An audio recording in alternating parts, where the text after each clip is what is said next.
Welcome to Gumball Love. I'm Melissa Ledger, professional relationship coach, creator of Gumball Love and the Back to You Academy. If you're ready to stop the cycle of toxic men, get through the breakup once and for all, and finally get back to you, you are in the right place. This journey is about healing your heart, and you are encouraged to take the pace that is just right for you. In the process, you will build a foundation of confidence and strength that will make you unshakable, I promise. So get ready to level up your mindset and your lifestyle as you awaken the seeds of greatness just waiting to burst into full bloom. Let's do this.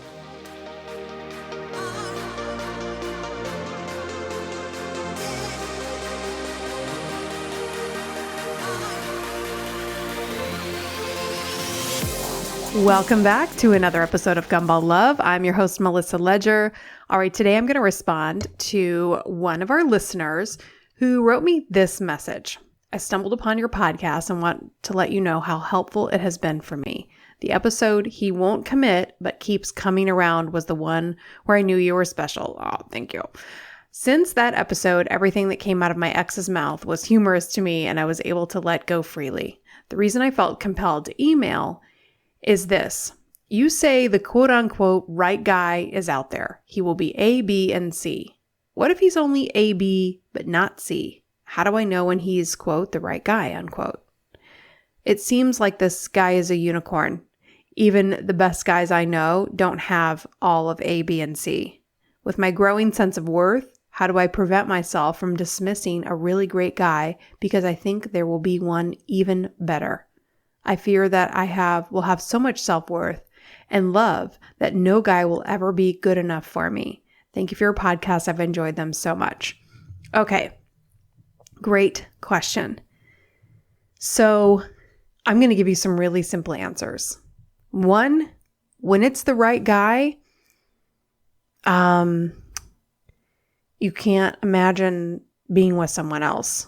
And I suppose if you wrote all the qualities down, you might be able to, I guess, one, I'm not sure what A, B, and C are for any of us, right? So if A, B, and C, I would really look at what are those things that you think you want or you feel like you need. Because it's important, right? We've talked in previous podcasts about what you need and what you want and how important those things are that we know so that when we find a guy, it's like, oh my gosh, this is exactly what I need.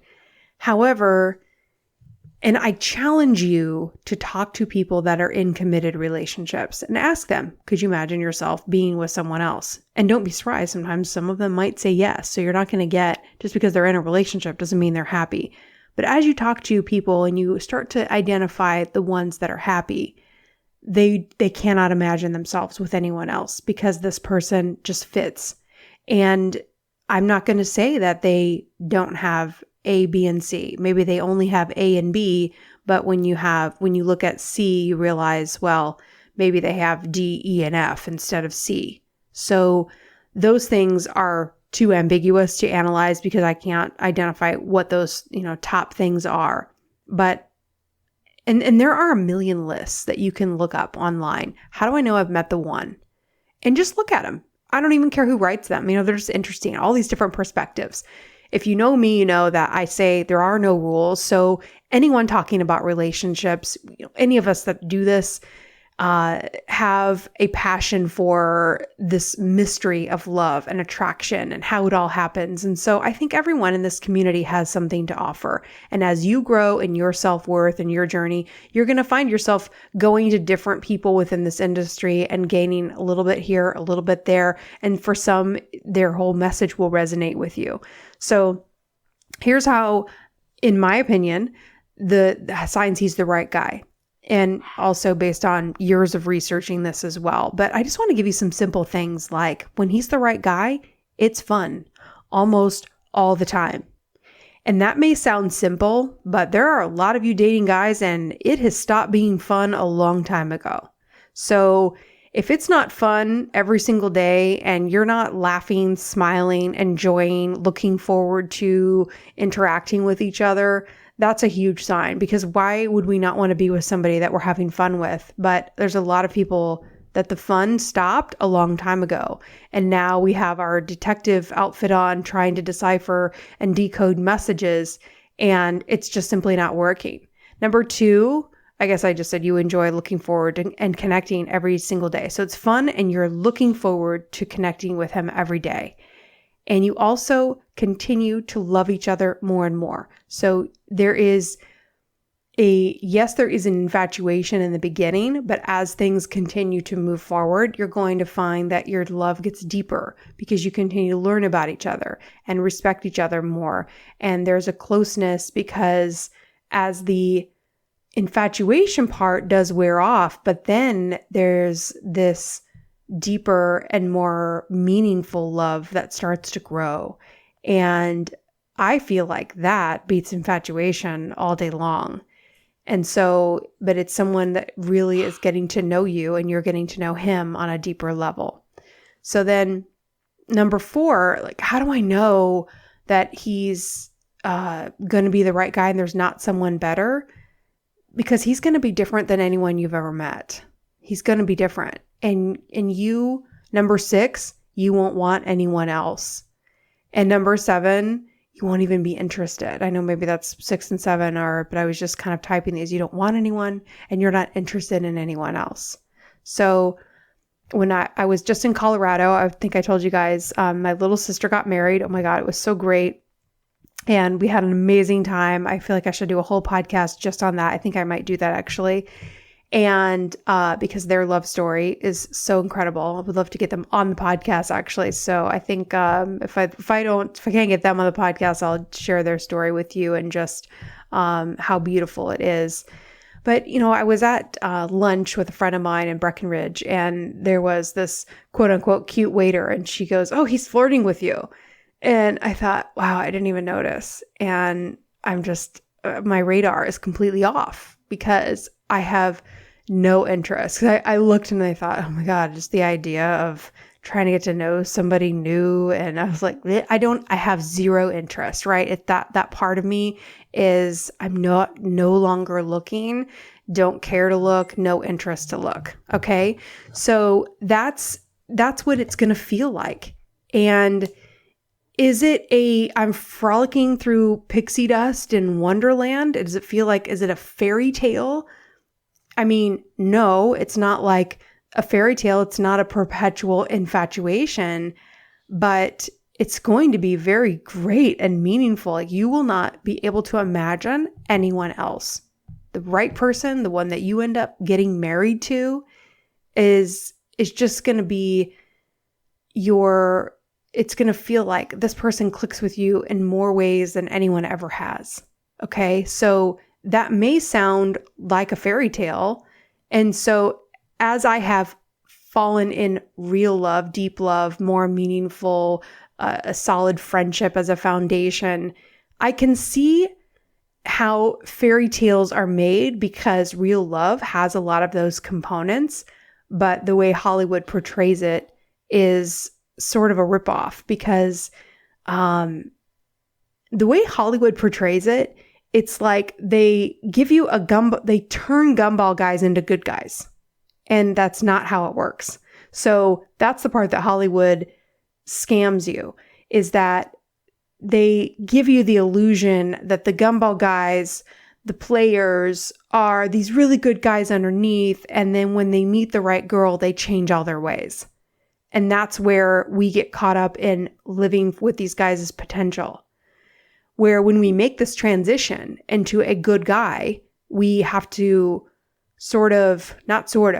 we have to readjust our appetite of what we look for in a guy, because and also that it's not going to be intense and exciting and this constant rush or intense ride.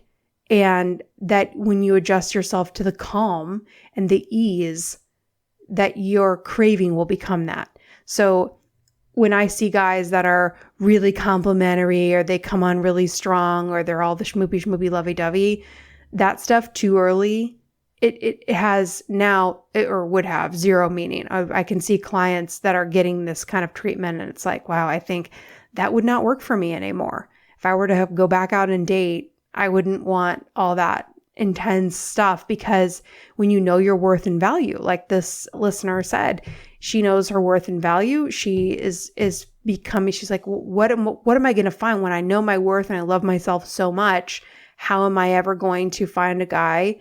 I feel like there will be no guy that will ever be good enough for me. And that's a valid, it sounds kind of like, well, who do you think you are? No guy ever good enough. But I want you to think of the person that way.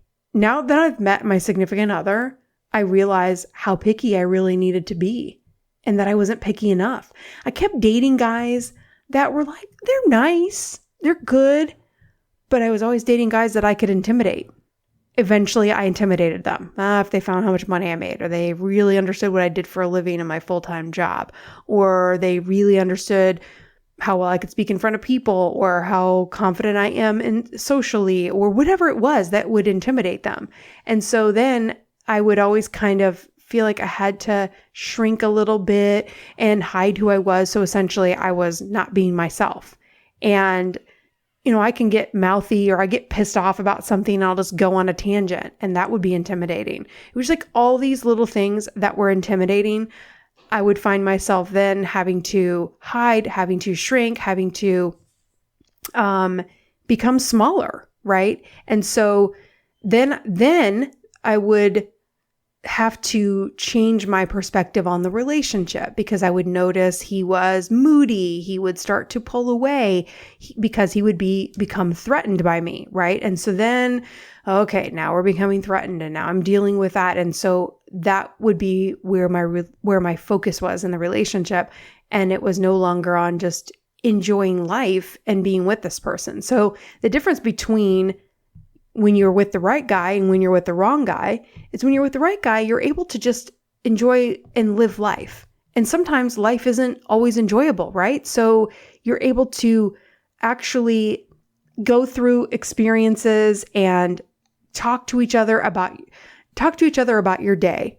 And some days are boring, some days are not. 2020 has been a pretty eventful year, to say the least. So my significant other and I have had a lot to talk about over the past several months, almost closing in on 1 year. But some days are just boring.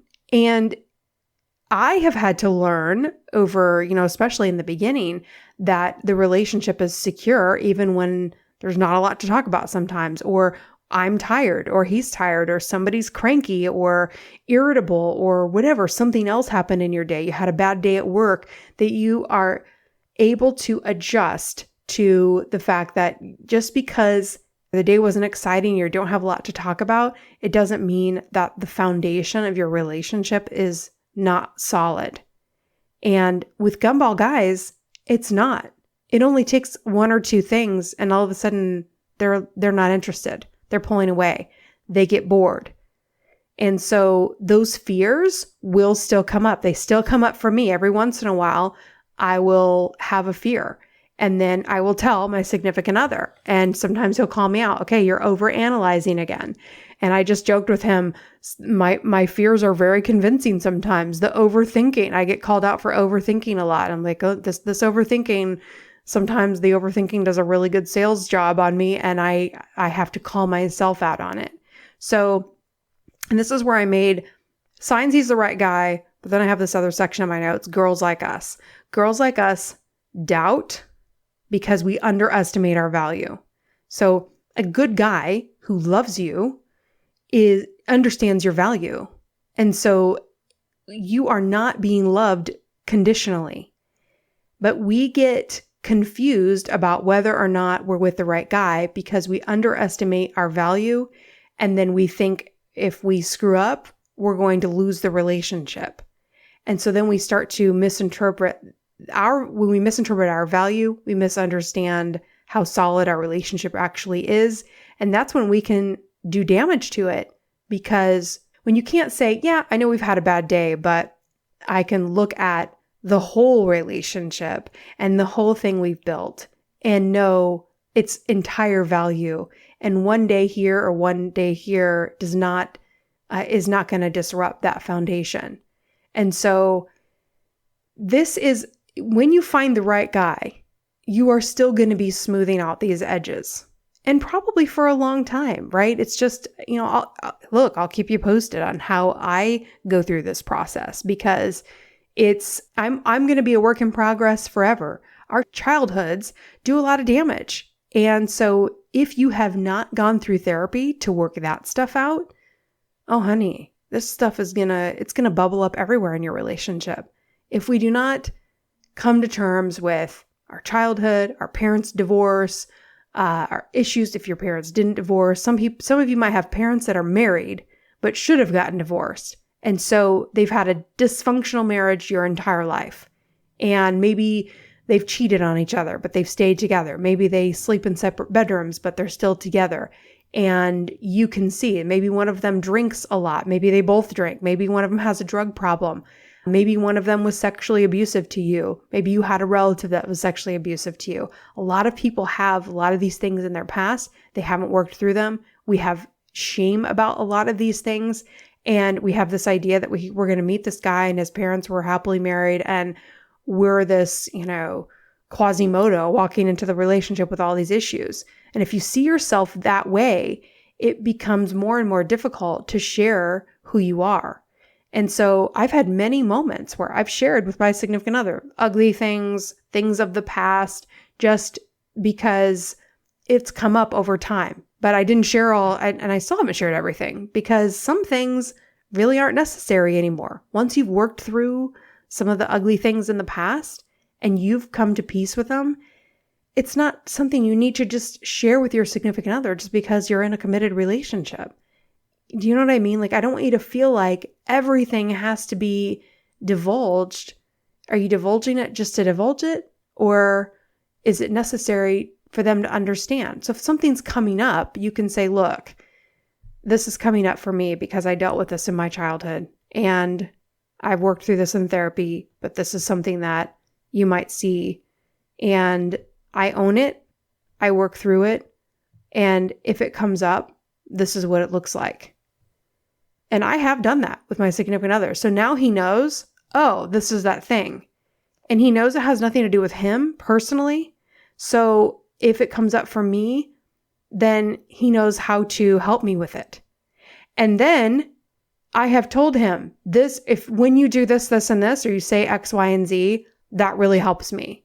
And that way it's not something that he doesn't know how to solve, or it's like, okay, well, I don't know what you want me to do, because he's not a therapist, right? So that's another thing. Girls like us, we underestimate our value and we think our guy is our therapist, and he's not, and you're not his either. So this is, I don't know why, but that song, know when to hold him and know when to fold him. Like you've got to know when your guy has an issue, it's not for you to solve. So it doesn't mean it's a relationship ending thing, but sometimes things will come up in a relation. Let's say he comes to you and he brings up a huge thing that's in his family's history. I used to feel like, okay, let's really talk about XYZ. And I remember an ex of mine had a horrible mother, and she was extremely abusive to him when he was a little boy. And I used to feel like we really needed to talk through that. And I would try over and over and over again because I could tell it was really bothering him. But I look back now and realize that's too big for me to be trying to help him through. So when we need to go to therapy so we understand when our friends or our significant other is talking to us about something, when it's too big for us and when we need to say, I want you to get help with this because I am not a professional and this is something that would be too big for me. I can support you. I can be there for you. And, after you talk to your therapist or after you go to that support group, I'm happy to be here for you and support you through that process. But I can't be the therapist. I can't be the support group. So we have to do the same thing. So maybe that'll take some pressure off of you if you're helping friends through too many problems. You have to recognize when it's too big for you. A drug addiction, alcohol addiction, sexual abuse. Those are too big for us to handle as friends or significant others.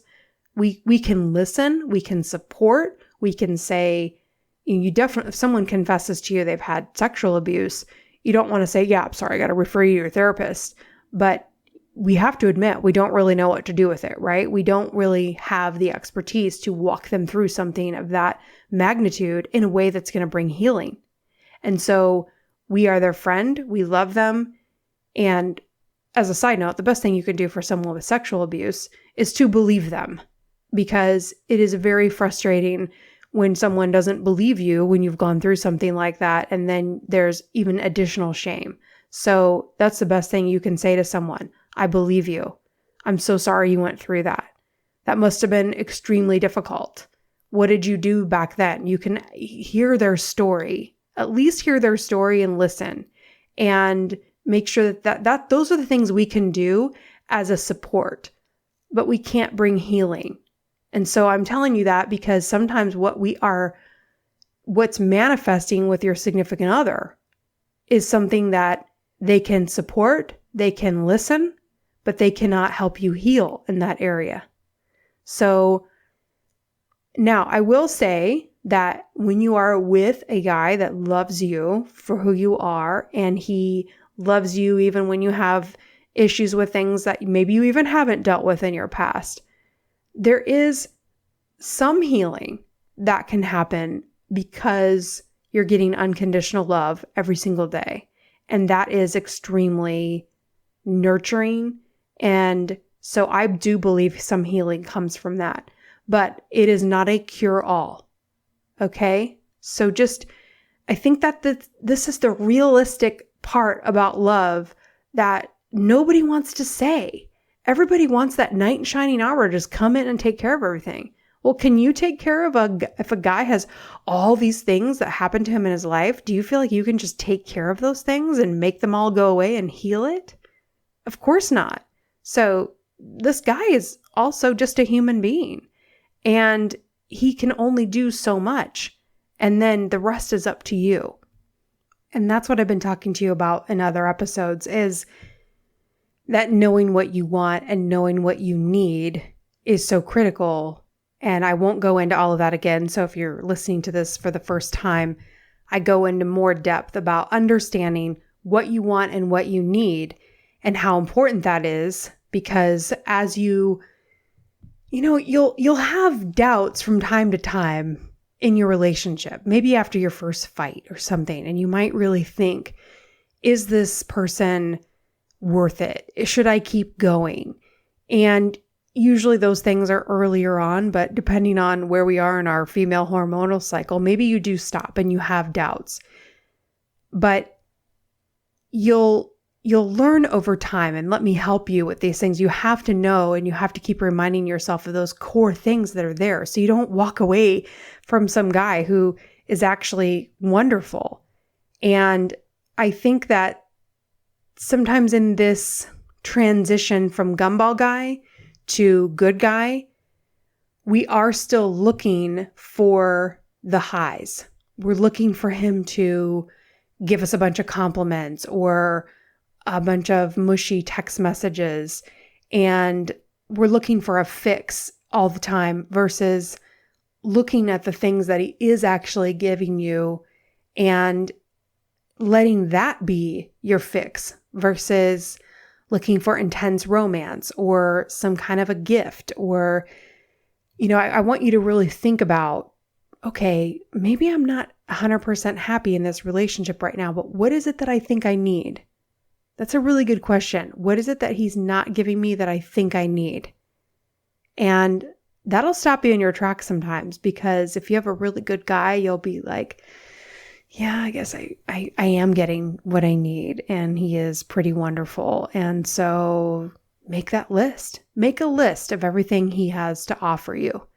And like I said before, knowing he's the right guy, it's going to be a list that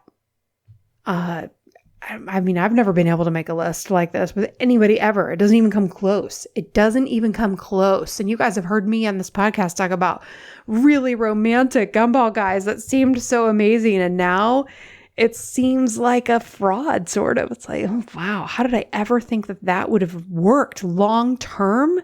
I mean, I didn't really understand what I needed long term. And I'm going to be really honest with you.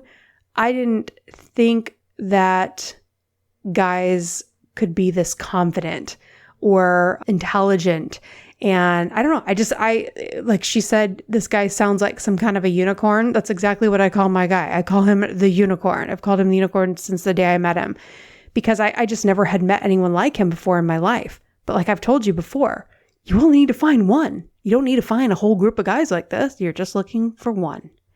And you're not actually looking, because I always kind of find this funny that people feel like they can really finding love or love finding you, however you want to think of it. It's a very out of control process. It's like thinking you're going to control a car with your hands off the wheel. It's going to pretty much go where it goes to a certain degree, of course, right? But I mean, you're not going to be able to control how much you love or how much he loves you. And that's where people get freaked out, because I don't know how much he loves me, but I'm having these feelings and I don't know what to do with them. And then we play games and we start to hide things. And then when we start to hide and we start to try to pretend that we aren't as into him as we really are, when you do that, the second you do that, you become not yourself. So if you're giddy, if you are feeling the feelings, say it, because it's liberating. And once you say it, then he's either going to feel the same way or he's not. And if he doesn't, you wouldn't want him. And I'm sorry, that's happened to me before where I felt things and the other guy didn't. And that sucks, but it led me to the right person for me. So that could happen along the journey, but I want you to get comfortable with taking those kinds of risks because you are worth it. And the guy that sees your worth will be elated that you have these feelings. So I remember when I first started expressing these feelings, I asked him, is it too much? And he goes, is what too much? That you're expressing these feelings of love for me? Like, how would that be too much? And it was like, yeah. But look, when you are falling in love with the one for you, you've never really done it before. Okay, so if you have not met the guy, you have not gone through it before. You think you've gone through it, but you really haven't. So when it's new, sometimes you're going to go through something and go, oh yeah, I guess that really is dumb that I would question this. This really is silly that this would even come across my mind, but this is new to me. And so you only meet your soulmate once, maybe twice. You know, some people have two if they married a spouse, they passed away, or, you know, maybe you're lucky enough to have two.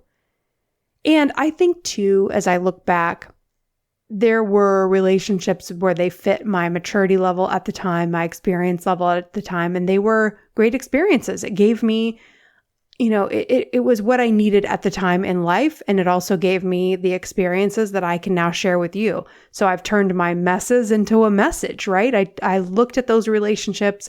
I challenged what was wrong with them. I challenged myself and said, look, I made these mistakes and I fell for this guy. And then he ended up being something completely different. Why did he pull away? Like, I wanted answers to all those questions. And then finally, it evolved into this. Did I find a calling to gumball love? And, you know, God told me exactly what to do with Instagram and email marketing and my brand and my logo. No, that took years.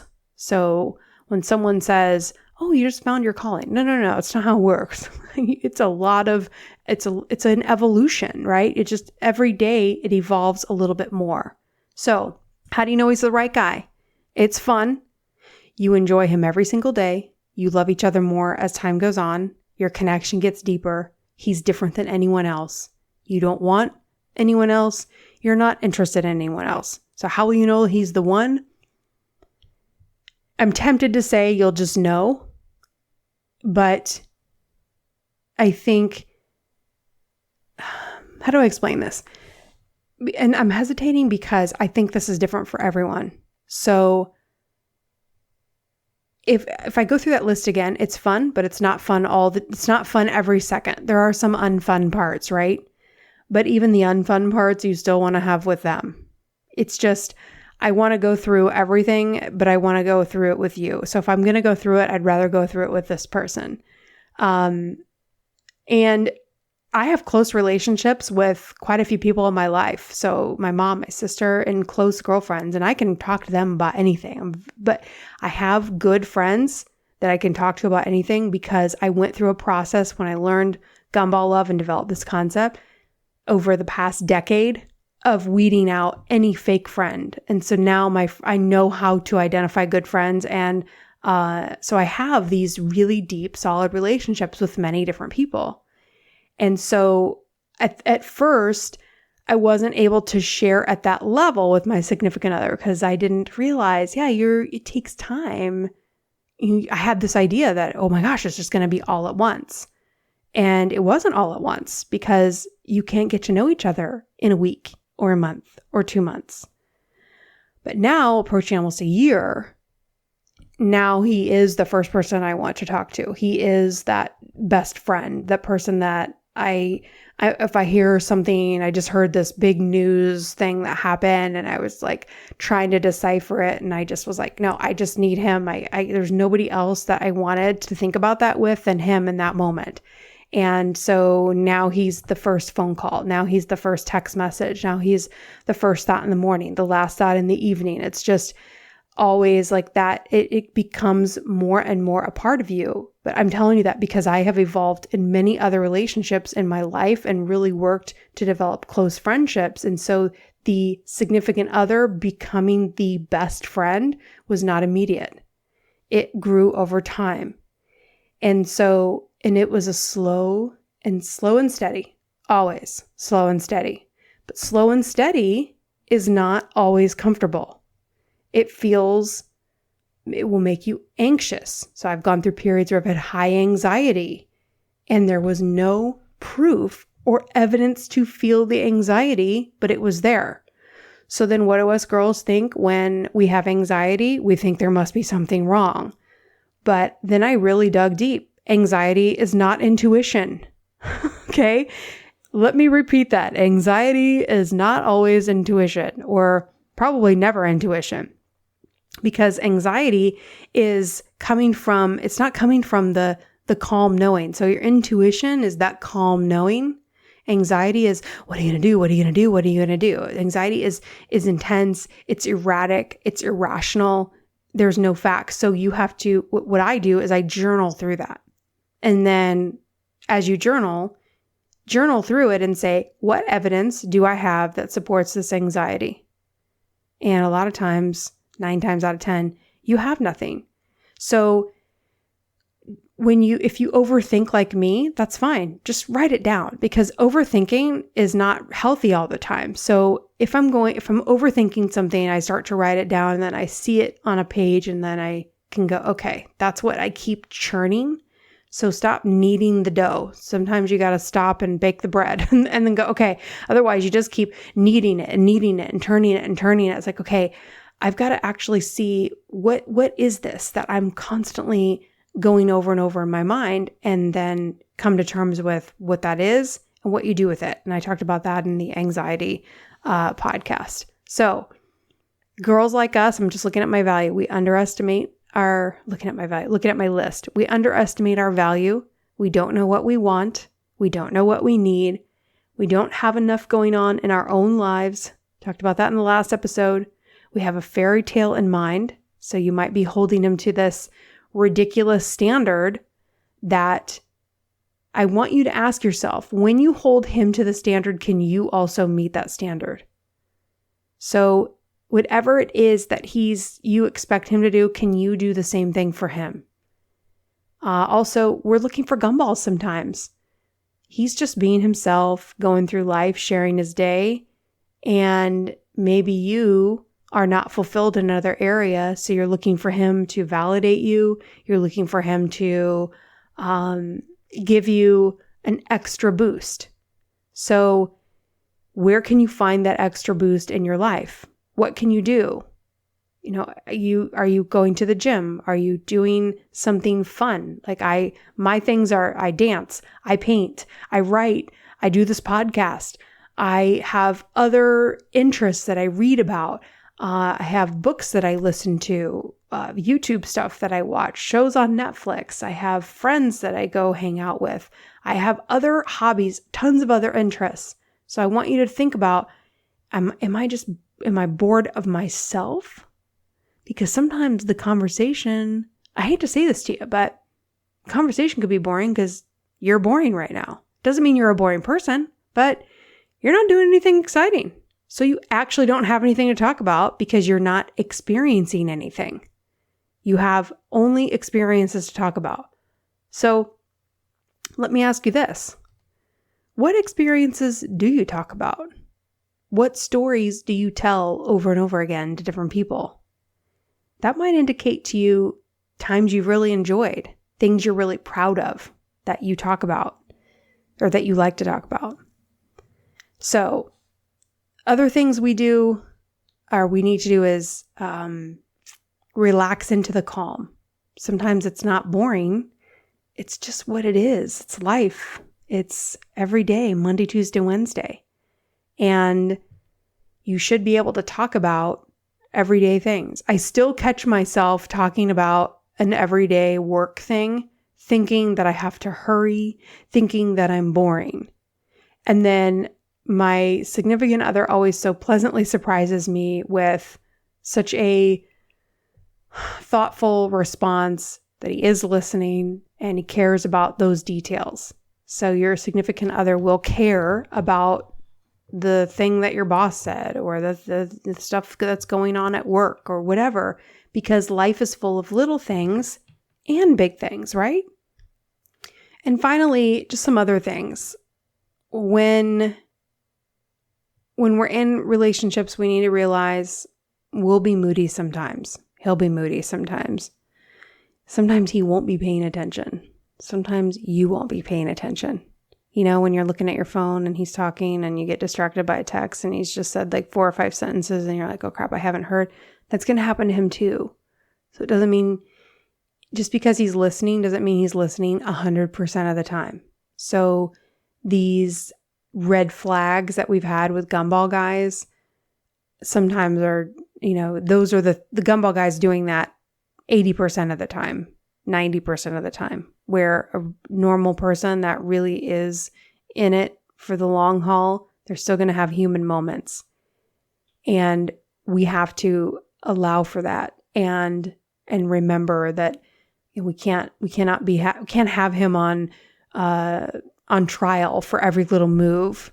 And so it's actually really calming and reassuring as you continue to go through it. So you're just going to experience these things with your significant other. You're going to realize, okay, he is amazing, but he is a human being.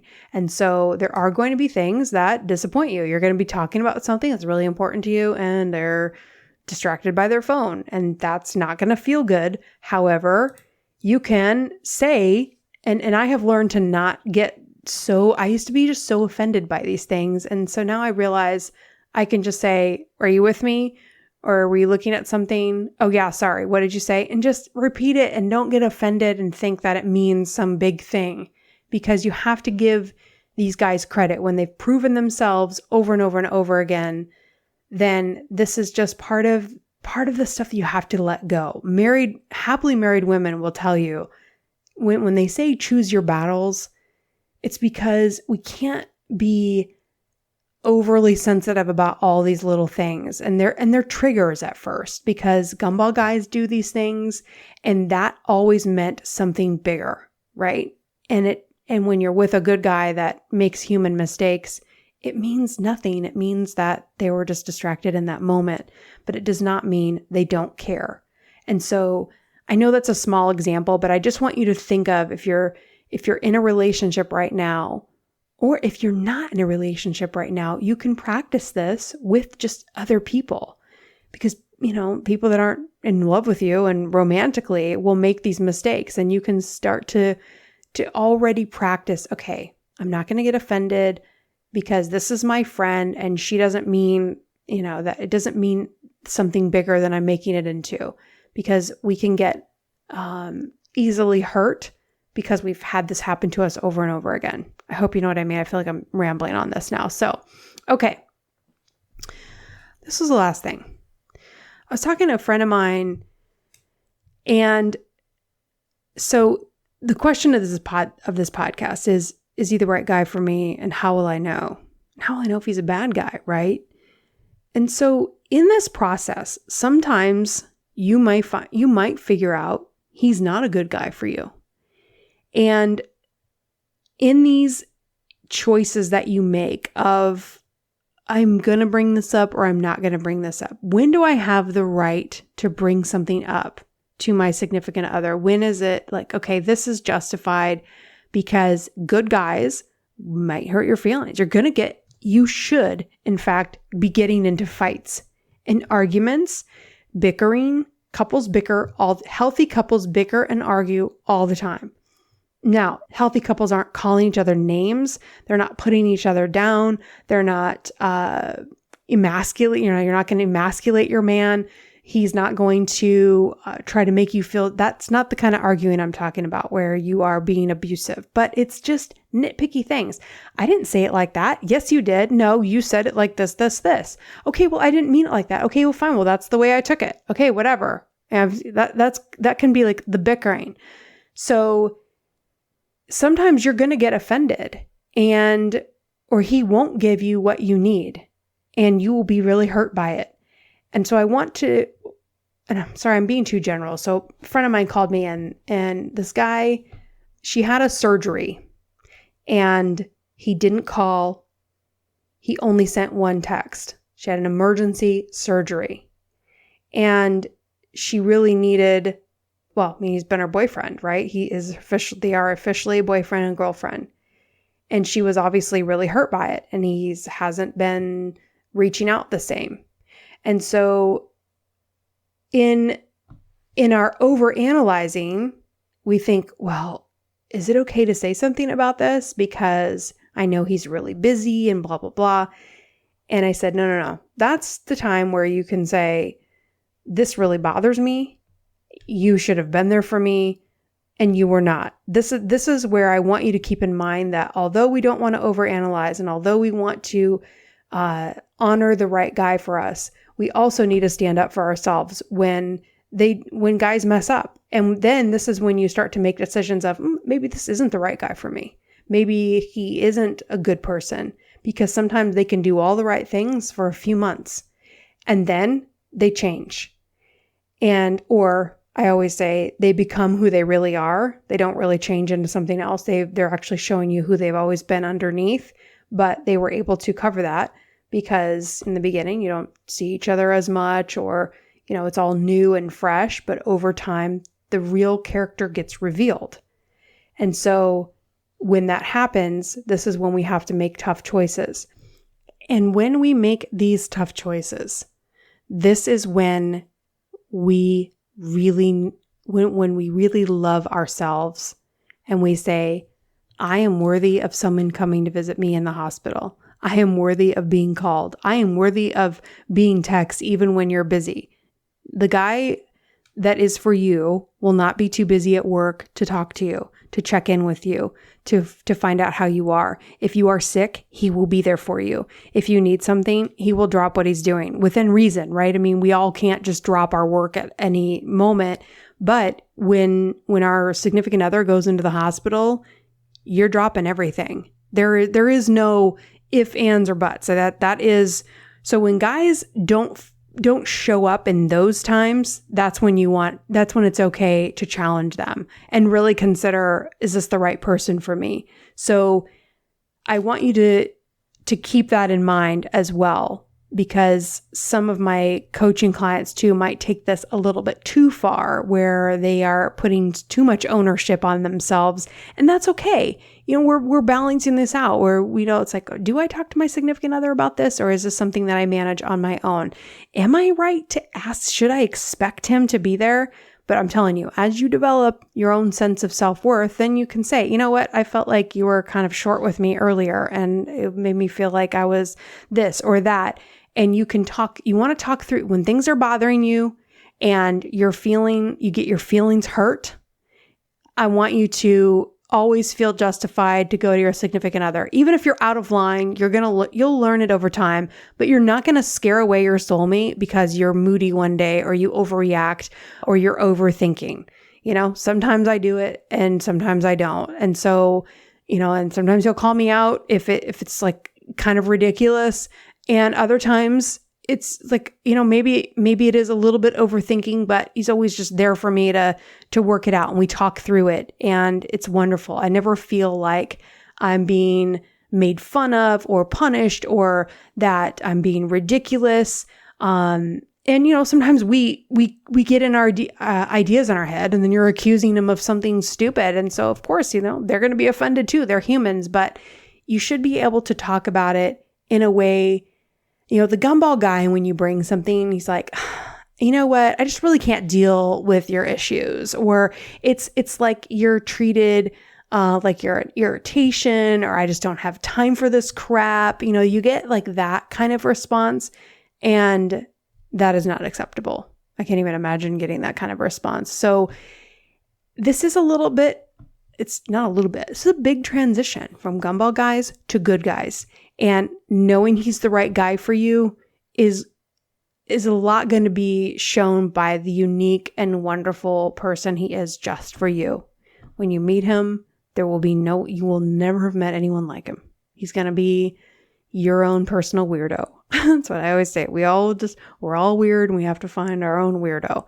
And so that's the part that you will know he's the right person for you. But there are going to be adjustments and there are going to be compromises. So those are the things that I can't guide you through all of those, but you will figure it out and you will be able to work it out together, and you're going to support each other, and you might drive them nuts sometimes, and that's okay. It's part of the process. But I just want to encourage you that the right person won't give up on you for one stupid petty thing or 10 petty things, or when you get emotional, they're going to be able to ride it out with you. But I'm here to help you remember where you support yourself and where you utilize your own resources so you're not putting that all on your significant other. So I hope I answered this question of how do you know he's the right guy? The short answer is you'll know there's no one else like him. He will be your unicorn. I promise. So unicorns exist. And you know what? Maybe he wouldn't be a unicorn to somebody else, but for you, it's everything that you've ever looked for. And I know that sounds like, wow, that's a big promise, but I know too many people that have found it. And I can see people I love that have found their husband. And then you look at him and go, oh, I just officiated my little sister's wedding, and it was the most wonderful experience officiating her wedding because I knew they were right for each other. I know how much they love each other. And it's when you see them together, you realize they're not supposed to be with anybody else. This is who they're supposed to be with. And it's just so perfect. And it's because they were made for each other. I know, MFEO, but all the little schmoopy things do kind of come into play. You are gonna be, I realized, guys, those of you that followed me for a long time, the schmoopy lovey-dovey stuff doesn't really go away. It's gonna be there. I was with my little sister's mother and stepdad, and they still have schmoopy lovey-dovey stuff, and they've been together for more than 10 years, maybe 12 years, 13 years. They've been married for 10 years, I believe. So it's just, you're going to be surprised by how compatible you are with your own unicorn. So don't give up on it. Be specific about what you need, because if you aren't, then you're not going to know who he is when you meet him. Get specific and be optimistic. Don't walk around I always say your Mr. Right isn't looking for a lonely girl who's sad about being single. Nobody's looking for the sad girl. Don't be the sad girl. Remember how great your life is. Remember how blessed you are. Remember how fortunate you are. Think of all those things. Like go back to my podcast about how to conquer anxiety, and that I teach you how to go back to the basics of the things that you can be really grateful for. We have a lot to be grateful for. So being single is not a medical diagnosis. Your past has nothing to do with your future. You will meet someone and your entire future will change. If you've listened to this podcast, remember I told you I could feel someone coming, and I knew my single days were almost over. I could feel it. So I want you to operate as if your single days are coming to an end. What are you going to do with them? What are you going to do with your single days? Because once they're over, it's done and you'll never be single again. So there are things you can do when you're single that you cannot do when you're in a relationship. So enjoy it and know that you are in this season for a reason. Reason for the season. I know, cheesy, but you are. And so there's something you need to learn in this part. And I could do a whole nother podcast on what I learned. I mean, all my podcasts have really been of what I learned while I was single. But now all those things are contributing to my relationship in almost every single way. So obviously I can go on forever. I hope this is helpful to you. And if you would like a one-on-one coaching session, you can go to my website, gumballlove.com. The Back to You Academy is not in session right now, but if you're interested in attending an academy or signing up for that, you can do the digital portion as well. And I can coach you one-on-one. And I can tell you more about that. I'm going to do that maybe in a later podcast. But if you need help, please reach out to me, melissa@gumballlove.com. Book a session online. You can book 1, 3, 6 sessions, or if you want more, if you want to meet with me once a week, once a month, let me know and we'll work out something to keep you on track. Because I will tell you, I did all of this with coaches and my therapist. I did not do this alone. So if this is overwhelming to you, remember, I didn't just manufacture all this by myself. I had help and different coaches along the way for different things. So please don't do this alone. Get help, go to your therapist, set up a session with me, and don't be scared to set up a session with me. Okay? I'm not that intimidating. So, and we can do it on video or you can just do it via audio. I love an audio. Then I don't have to do my hair and makeup, but whatever makes you comfortable, reach out to me. I would love to work with you and help you through this stage, wherever you are, to get you to the next level. And I don't care. I always say, I don't care if you're a stripper that's dating a married guy. I'm willing to work with you. I'll meet you wherever you are because I don't know, for some reason, no matter how weird or awkward or messy the situation, I just have this thing in me that just wants to dig in and work through it. And I just don't have that part where, trust me, there's nobody judging you. So it's really refreshing to a lot of my girls where they can just kind of talk through it without feeling like they have to filter or not say the one part. Let's just dig in and get through it so you can get to where you want to be instead of feeling stuck in this place. So that's what I want for you. Reach out to me, melissa@gumballlove.com. And until next time, I'll see you soon. Bye-bye. Thank you so much for listening. If you want more information or to schedule a private coaching session, or better yet, to join the next Back to You Academy, go to gumballlove.com. If you loved this podcast, I would love for you to share it with your friends. And if you really loved it, a 5-star review is the best compliment you can give. Remember, you are enough, you are right where you should be, and the only thing you have to do is keep going. I'll leave you with my favorite quote by Henry David Thoreau. Go confidently in the direction of your dreams and live the life you have imagined. Until next time, I'll see you soon.